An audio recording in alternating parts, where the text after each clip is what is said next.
Pangalawang pamantayan. Sino gusto umasa? Okay, Reyna May. Makinig na mabuti sa guro. Okay, so importante na makinig kayo mabuti sa akin upang ano kayo sa aking mga diskusyon. Pangatlong pamantayan. Sino gustong umasa? Oliver, pwede ba ito sa akin? Maging marespeto sa guro at sa mga klase. Okay, so importante rin na maging respeto tayo sa ating guro at sa ating kaklase upang walang gulo ang mangyayari. Naiintindihan ba? So, ang last na pamantayan, pwede niyo bang basahin lahat? Mataas na kamay o may katanungan, higit sa lahat, makiako sa talakayan at mga gawain. Okay, so kapag may mga katanungan kayo or may mga clarification or gusto yung sumagot, kinakailangan na magtaas kayo ng mga kamay upang walang gulo na mangyayari. Huwag kayong ganun pa ng kasi masyado magulo at maingay. Naiintindihan ba? Higit sa lahat, dapat na makinig kayo sa talakayan at mga gawain kasi dyan ko malalaman kung kayo ba talaga ay natututo. Okay na ba ang pamantayan sa bagay nito? So ngayon, ano nga ulit ang ating sinalakay natin kahapon? Okay, Reyna May. Ang tinilakay po natin kahapon ay tungkol sa kahalagahan at katangiang pisikal ng isang bansa. Okay, magaling, Reyna May. Bakit mahalaga ang katangiang pisikal ng ating bansa? Oliver, may mga isasagot ka ba?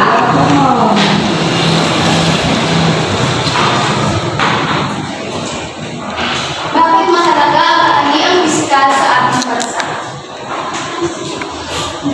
Kunyari ako lang, nalubig ko. Okay, pwede mo ba siyang tulungan na Reyna May kung ano? Mahalaga ang katangiang pisikal sa ating bansa sapagkat ito ang pagdilikta kung gaano karami ang likas na lamang buhay dito. Okay, naiintindihan ba, Oliver, ang sinabi ni Reyna May? Opo, ma'am. Mabuti naman ang gano'n. So ngayon, may inihanda akong mga gawain. So may mga inihanda akong mga piratasong mga larawan. So ipapakita ko kayo sa tatlo at kinakailangan na buuin niyo ang larawan na aking ibibigay. Opo. Okay?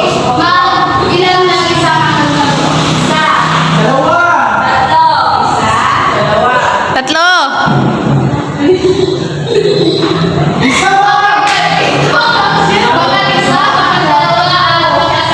Uy, kayo dyan. Mas kayo na. Dalawa tayo. Paling sa... Dali na! Dali na! Basta isa, basta dalawa. Go. Basta isa. Ano mo sila niyo?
Discussion.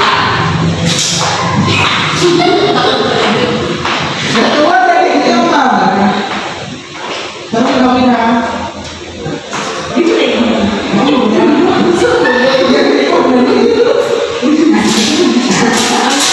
Thank you.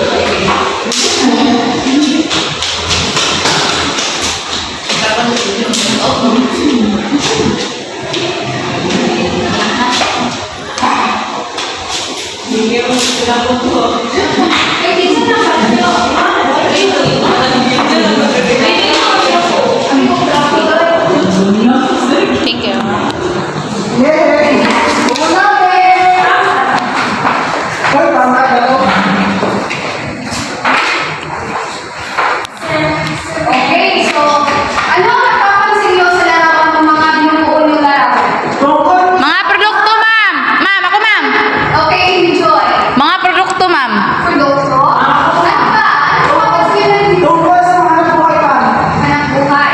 So, ngayon, base sa ginawa niyo, base sa binuo niyong larawan, ito ay may kinalaman sa ating paksa. So, ang tatalakayin natin ngayon ay tungkol sa anak buhay sa ating kapaligiran. Mink, mink lagi na, ma'am. Ha? Mink, mink with the yellow green. Alam, hindi ka tapos na. Siksi lagi kasi, ma'am. Bakit late ka, Mariel? Kasi marami kong nabilar. Nabilar?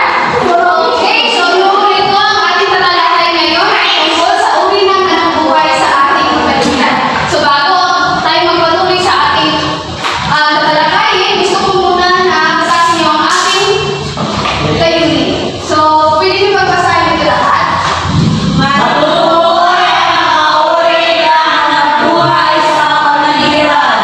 Okay, so pagkatapos ng ating talakayan, kayo ay inaasahan na makatutukoy ng mga uri ng anak buhay sa kapaligiran.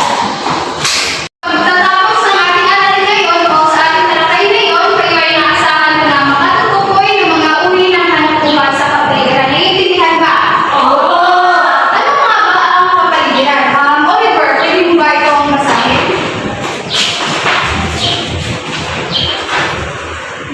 Kapaligiran. Ang kapaligiran ay ang palabas ng pwersa, kaganapan ng bagay na gumaganap sa ibabaw ng mundo. Ang kapaligiran ng isang tao, lupa, temperatura, tubig, liwanag at iba pang buhay ay walang buhay na mga bagay. Okay, so ang kapaligiran daw ay yung lahat ng mga nakikita niyo sa ating paligid. Kagaya na lang ng temperatura, tubig, o liwanag. Naiintindihan ba? Okay. So ang kapaligiran class ay may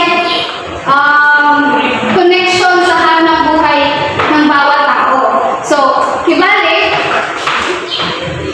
so, ito ang uri ng anak buhay sa ating kapaligiran. Una, sino gustong bumasa? Ako ba? Ang Jailin, pwede mo ba natin basahin? Pagsasaka. Ito ay ang mga gawain tungkol sa pagtatanim ng mga halaman. Ito ang hanap buhay ng mga tao na nakatira sa kapatagan. Okay, so pagsasaka daw, ito ay ang mga gawain ng pagtatanim ng halaman. Kagaya na lang ng palay. So, makikita niyo dito, di ba, sa larawan na may mga tao na nagtatanim ng palay. Diba? Ito ay isang halimbawa ng pagsasaka. Na-artist na sila, ma. Okay. So, pangalawang hanap buhay, crystal. Pangingisda. Ito ay ang panghuhuli ng isda sa pamamagitan ng pamimigwit at pagbibitag. Ito ang mga nabubuhay ng mga taong nakatira malapit sa dagat o katubigan. O, diba? Ito ay ang paningisda, ito daw ay ang pagmumuli ng isda. So, makikita niyo din dito sa larawan na may mga tao na namimigwit o namimigwit ng isda. Di ba, malapit kayo sa dagat? Diba? So, ano yung mga nakikita niyo doon sa inyo? Mga hanap buhay na makikita niyo doon malapit sa inyo? Yung pamimigwit ng mga Okay, isda. so magaling. Pangatlong uri ng hanap buhay. Sino gustong pumasa? Ganyan, okay na yan. Pagmimina. ay isang proseso ng paghuhukay at pagkuha ng mga yamang mineral mula sa lupa. Ito ang hanapbuhay ng mga tao na nakatira sa kabundukan at kagubatan.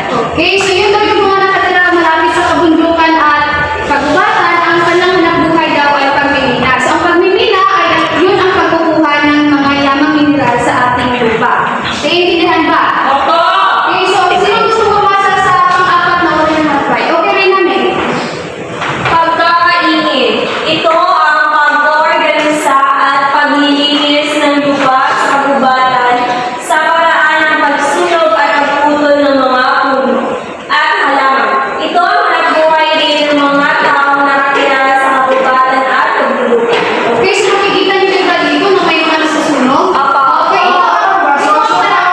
Oh, okay. So ito ang paraan nila para linisin yung mga natitirang mga halaman. Like for example, yung mga, nakita niyo yung mga mais kapag sinusunod nila. Opo, So, ma'am. ano nila yun? Sinusunod nila yun upang mataniman naman kaagad. Okay. Yun yung purpose ng pagkakaingin. So, yun, ganito hanap buhay ay yung mga nakatira sa malapit sa kagubatan at kabundukan. Okay, so limang uri ng hanap buhay. Sino gustong umasa? Mariel. Pangangaso, ito ay isang gawain ng paghahanap at paghuhuli ng hayop sa ligaw para gawing pagkain. Ito rin ang buhay ng mga tao na nakatira sa kagubatan at kabundukan. Okay, salamat Mariel. So, ang pangangaso daw ay ito ay ang hanap buhay ng mga tao na nakatira malapit sa kabundukan at kagubatan. Kasi sinasabi nga dito, ang pangangaso ay isang gawain ng paghahanap ng mga hayop sa ligaw para gawin nilang pagkain. Okay, naiintindihan ba yung pangangaso? May katanungan pa about dito? Okay, wala na. So, sino gusto pumasa sa last? Ako, ma'am. Alin mo, pwede mo ba itong basahin? Bakit hindi ka nga? Ano buhay ko matamang? Okay, sige. Pwede mo ba itong basahin? Ito ang uri ng hanap buhay, yung pangalan. Pagliligaw. Isang gawain ng pagsuporma at pag-uulma ng isang bagay. Ito ay uwi ng buhay ng mga tao na nakatira sa lugar na may maraming pato at lugar. Okay. Sige, pwede ka nang maupo. Di ba, Jailin? Di ba, Jailin, maraming... Ay, okay. So, itong lugar na pala class, ito ay tinatawag natin sa English na clay. Di ba, maraming kayong clay dun sa inyo, Jailin? Opo, ma! Ano yung mga ginagawa niyo? Mga kagaya ng mga pots ko, ma. Gumagawa kayo ng pots galing sa clay. Yeah! Okay, so, isa na din ito sa example na sinabi ni Jailin, nakatira sila malapit sa may mga maraming clay. So, ang kanilang hanap buhay ay paggagawa ng mga pots or bigay yung mga vase. May mga katanungan pa ba tungkol sa ating kinalakay ngayon? Wala po, ma. Wala na. Klarifikasyon o mga hindi naiintindihan? Wala na po, ma. Okay, so, kung gano'n, ano nga ulit yung kahulugan ng kapaligiran o ano ang kapaligiran? Oliver! Ito po ay ang nabas na persa, bagay na gumagalaw sa ibabaw ng mundo. Yan ang kapaligiran ng isang tao, lupa at temperature at tubig. Aliwanag at iba pang buhay. So, walang buhay. Okay, magaling Oliver, palakpakan natin si Oliver. Okay. So ano-ano ang mga halimbawa ng or uri ng hanap buhay? Ma'am, Okay, Mijoy, magbigay lang ng isa. pagsasaka, ma'am. Ano ba? Mariel, halimbawa ng uri ng hanap buhay? Pag-uling Pag-uuli? or kaingin. Okay, very good. Oliver, Wala ma'am, pangingisda. okay, very good. Ikaw naman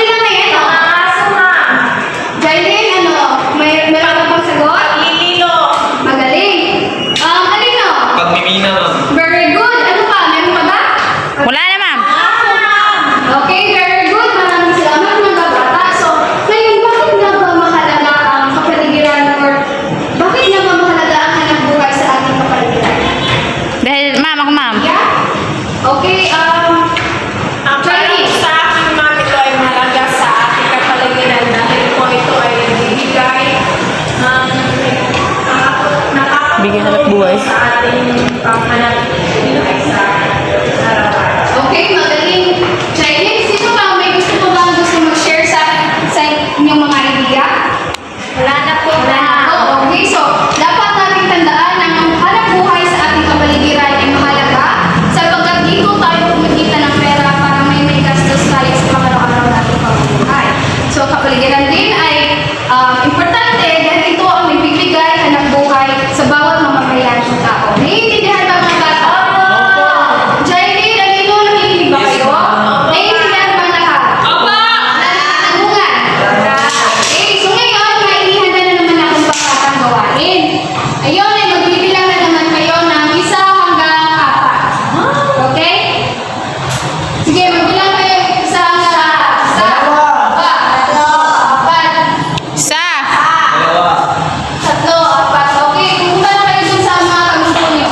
So, ito ang ating gagawin, guys. Ito ang panunto para sa ating pakatang gawain. Okay, pwede niyo pa basahin sa lahat. Tukuyin kung ano hanap buhay ang mayroon sa kapaligiran. Ngayong mapili at gawan. Ito ang poster. Teka lang ha, ano yan? Ayan na yan, okay? Okay, basahin niyo nga ulit yung panuto natin para sa ating pakatang gawain. Tukuyin kung ano hanap buhay ang mayroon sa kapaligiran na iyong napili at gawan ito ng poster. Pagkatapos niyong gawin ang iyong poster, ay nasamahan at ipakita niyo sa klase. No, ang nasa larawan. Okay, naiintindihan ba ang ating panuto? Kailangan mo pa bang i-explain or hindi na? Okay, so pumunta na kayo sa mga grupo nyo.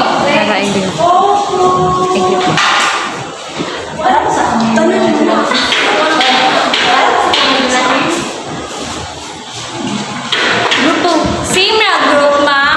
No, naiba na kasi apat na kayong mag-group. Okay po. Dito, group 4, group 3. Diyan lang kayo group 1. Doon ang group 4. Dito ang group 3. Group 3, group 4, group 2, and group 1. Ang wala, may kwan ma'am, ballpen. Wala kayong ballpen? Teka lang.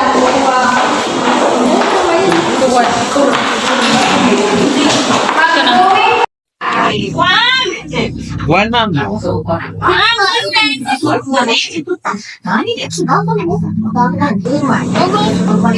yung group 2? Sino yung nga? Sino yung group 1? Kapit isa. Yan. Ay, wala ka pang ballpen. Ay, sorry.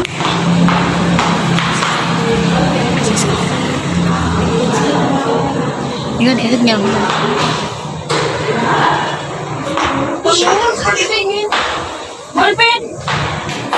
Tapos na ba mga bata? Tupo ko ma'am.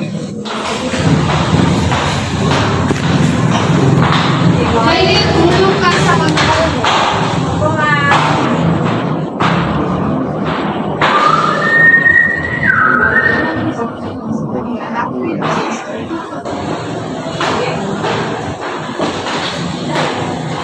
Okay na ba kayo dyan? Hindi mo.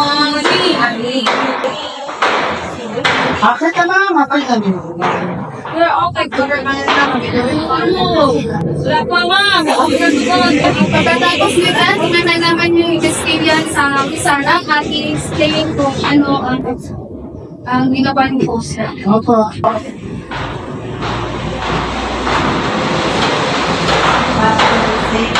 Ma'am, wait ka na walking ako. Depende sa ano gusto nyo gawin. Ma'am, Where's hindi yung sa So, may case lang. Ano bang hanap buhay kung hindi kayo nagawa sa kuligan? Kita di ba? So, bibigyan ka ba? Rita. tapos ako kanina. Hindi mo na yung ipaskip sa isa na cover. Pagkakalawa na. Dalawa. Ibang sa isa. Dalawa. Kung ano pinapatan, Apat.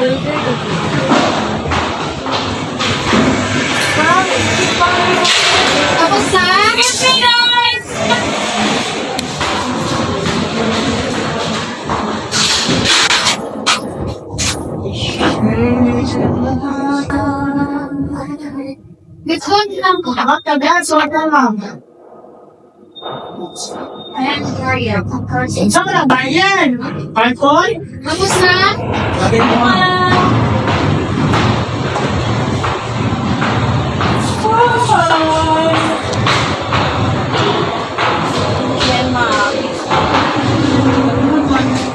Hard hack ba? Hard hack? Wag ang Oliver. Tapos na? Ako man. Wait. Tapos na.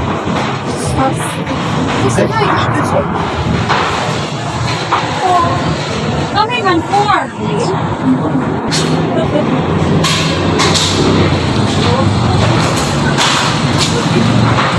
Pag punta kayo dito sa Manama, nag-i-explain ko kung yung ginawa ng booster. JK! Hanggang una, kapatalawa si pagkakot mo siya. Kung pagkakot mo.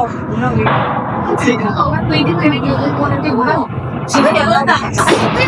Explain kung ano ginawa niyo. Anong poster ang ginawa niyo. Malapit sa sukusisya. Dito po, nagmamagalasan sa nag-crossing kami na Dagat. ano ka na nasa dagat at saka sa limit ng isda sa dagat. Tuyawan. Yan lang po. Mama, kuha. Bigyan natin kung mapagpanggan po na. Okay, yun na yung cause ng mga madali. Pagkat dalawa naman, i-explain lang yung ginawa. Akala ko naman, ay kabundukan at kagubangan. Kabundukan at kabiyay, kabundukin at kabundukan. Dito sa buki-buki namin, madami namin yun. Namun din na pagkakaroon ka rin, hindi namin yun. Magkakaroon kayo, magkakaroon ka lang. Ang ganda niya namin, magkakaroon ko, magkakaroon ko. Ay, isa lang. Pwede magaling sa pagkat dalawa, bigyan natin ng magaling lang ang pangatlan pa. Hindi. Ano, ma'am?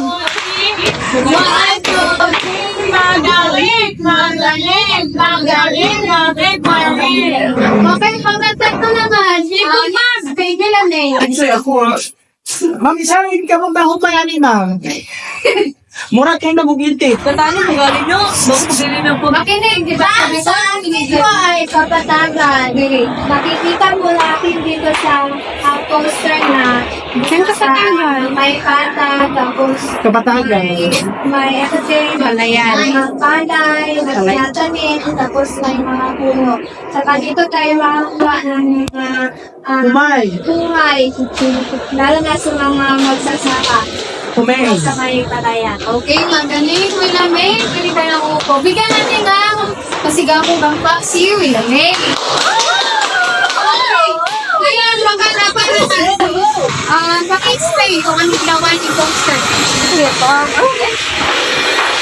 Sa aming pangkat ko ay lugar na marami na matutuan. Natutuan na. So, Kasi namin kanina na sa English. ang kailangan namin, maraming tubig to. At pwede to mag-rate. At ito pa na meron kung mga tuwan dyan, RTA, namin din natin gawin pots or yung mga base, yung mga kaan, pang ano, kailangan ng kwan, maglungang, Yes, ma'am. Bigyan natin ng masigabong bakbak ang reward. Pag-itin ako nga tayo naglabit sa kayo. So ngayon, tapos na tayo sa ating pang kakagawain. Gusto kong kumuha kayo ng isang malinis na papel na sagutan niyo. Tapos na? Opo! Okay, pahit na yung mga papel dahil i-check ko yan. Wala na bang patanggap na talaga about verification? Wala po! So, para sa tatlong ninyo, kinakailangan din ng, pwede ka pang basahin ko lang ang tatlong ninyo. Magsaliksik na Ibang mga uri ng buhay na hangkong sa iba't ibang lokasyon ng bansa. Isulat ko sa inyo magaro sa aming pandiuna. Naiintindihan ba ang paluto pa? Okay, magaling. So ngayon, may mga katanungan ba kayo? Wala. Okay, so kung ganon, pwede ba bisita yung lahat para sa ating Palibar, pwede mo lang mag-itlog pang lahat? For example, some people who fly and get ready to be